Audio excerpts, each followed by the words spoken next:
जय हिंद बच्चों। आज डेरिवेटिव्स के कुछ क्वेश्चन किए जाएंगे। मैं अविनाश कुमार पांडे चिल्ड्रन एकेडमी में आप सभी का स्वागत करता हूँ। जैसे मान लीजिए एक क्वेश्चन है आपका y equal to P X plus Q to the power 3। इसे सॉल्व करने के लिए चेन रूल का हम यूज करते हैं। तो इसके दो तरीके हैं, एक तो लॉन्ग प्रोसेस से और एक शॉर्टकट प्रोसेस से। तो लॉन्ग प्रोसेस से जरा एक बार देख लीजिए, इसको ये x to the power n का फॉर्म आपने d upon D X X to the power n equal to N X to the power n minus 1 आपने पढ़ा।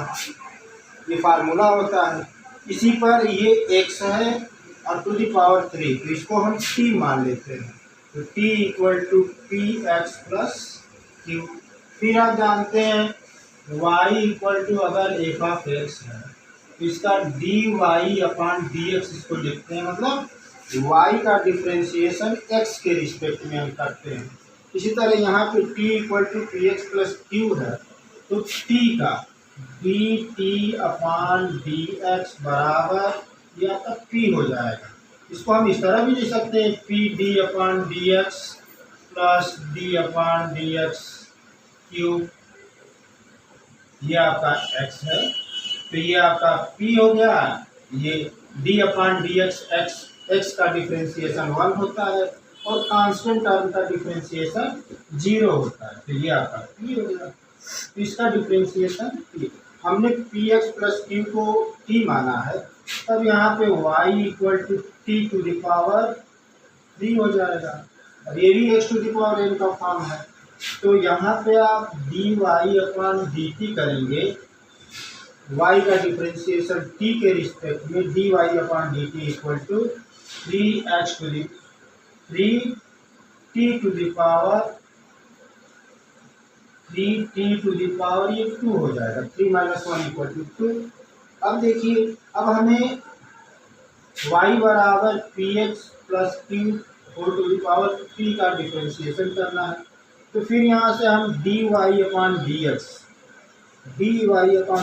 जब करेंगे तो इसका डिफ्रेंशिएशन पहले लिखिए dy upon D T into dy upon D T और फिर dt अपॉन डी एक्स लिखते हैं dt अपॉन डी एक्स।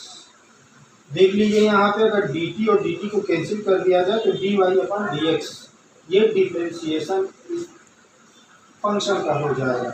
अब यहाँ पे हम सीधे सीधे वैल्यू रखते हैं dy अपॉन डी टी की वैल्यू क्या है आपकी 3t² into dt upon D x की वैल्यू है आपकी p हमने निकाला है यहाँ पे।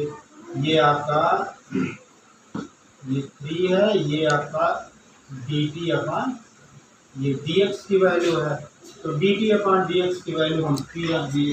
तो ये आपका आ गया 3pt टू द पावर 2। अब यहाँ से हम px प्लस q को t मान लिया है तो t की वैल्यू यहाँ पुटअप कर देते हैं।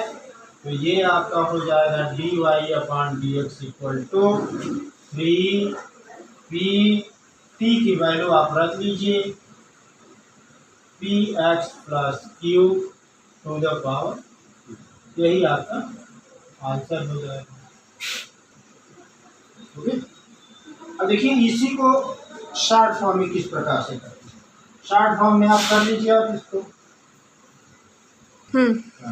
देखिए इसको शॉर्टकट मेथड से, इसी को डायरेक्ट आप D Y upon D X लिख लीजिए। ये आपका x है और ये आपका 3 है। तो अगर मान लीजिए इसको x टू द पावर 3 होगा तो ये आपका 3 और x की जगह पे आप क्या लिखेंगे पी एक्स प्लस क्यू और फिर इस पी एक्स प्लस क्यू का डिफ्रेंशिएशन करना होता है D upon D x P X plus Q. अब सीधे सीधे यहाँ पे 3 पी एक्स प्लस क्यू और इसका डिफ्रेंशिएशन आपका p हो जाएगा। इसी तरह से आपका 3p और पी एक्स प्लस क्यू ये आपका आंसर है।